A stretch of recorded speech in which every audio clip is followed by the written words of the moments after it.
विश्वकर्मांकर तांकरी पुत्रर नाम विश्वरूप।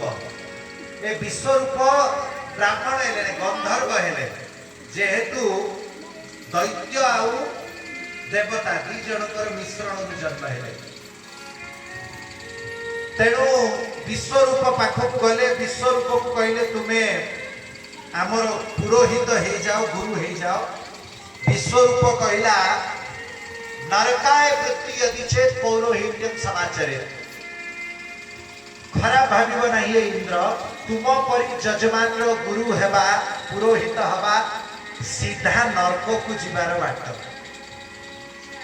हाँ इंद्र कहले एमती कौन कह तो मो अंतर जहाँ विचार करुच्ची मत भल लगुना तुम गुरु हेबी नहीं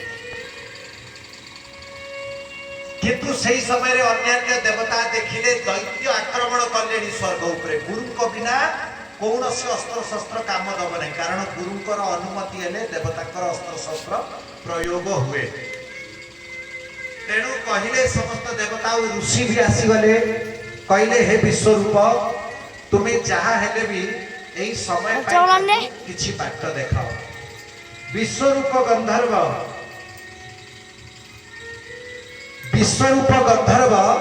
से समय रे कौन करिछथि ना इंद्र को कहले ठीक अछि मु तुमर गुरु हेली एवं नारायण कवचर उपदेश देइछथि। ये नारायण कवच हैला हयग्रीव ब्रह्म विद्या संपूर्ण श्रीमद् भागवतर सार। ये नारायण कवच श्रीमद् भागवतर सबुठु शक्तिशाली स्तोत्र नारायण कवच।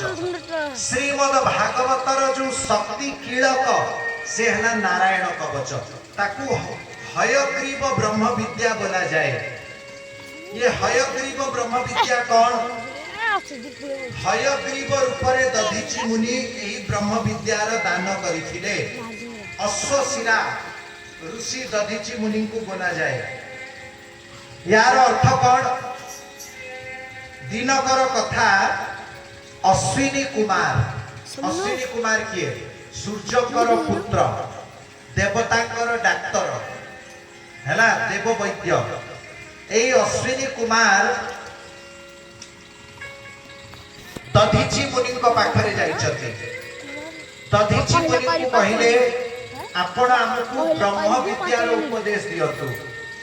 ब्रह्म विद्या सबु विद्यांकर मध्यरे सर्वश्रेष्ठ विद्या। ध्यान से सुनो गंभीर तत्व अछि सामान्य गप नुहे।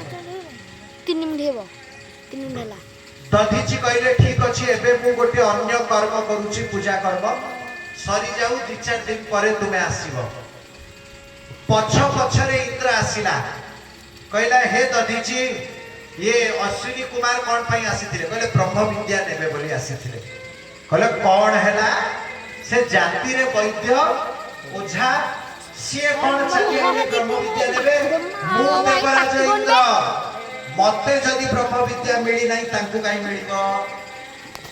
दधीची कहले जे मते मागिला जे मोर शिष्य नाम तांकु देबी तू की हम गुरु चेला भितरे तू किए तुरंत वज्र काढ़ी नेला कहला ए बुढ़ा जदी तांकु दब तुम मुंड काटी देबी। ए इंद्र दधीची कहले हौ तो तुम इच्छा देवराज अछ आज पदरे अछ पावर रे अछ आमे कोन करी बाबाजी लोक कोन करि परिबो किछि। दधीची तांकर शांत हे कि नाम जप कले। पुणी अश्विनी कुमार 2-4 दिन भितरे आसिले आसी कहले महाराज गुरुदेव ब्रह्म विद्या आपण देबे बोली कहिथिले कहले कोन करिबा इंद्र कहिछि मुंड काटी दबो। कहले तार आ केते औकात मुंड काटिबो तो आमे देव वैद्य आमे आपणकर मुंड जोड़ी दबो। बोले जोड़ी दब जे किंतु सेही मुंडटा को कोन जोड़ी परिबो से तो काटी की खोपाड़ दब जदी वज्र जदी मुंड नष्ट करि दबो कहले आपणको मुंड से पाइले तो से नष्ट करिवो।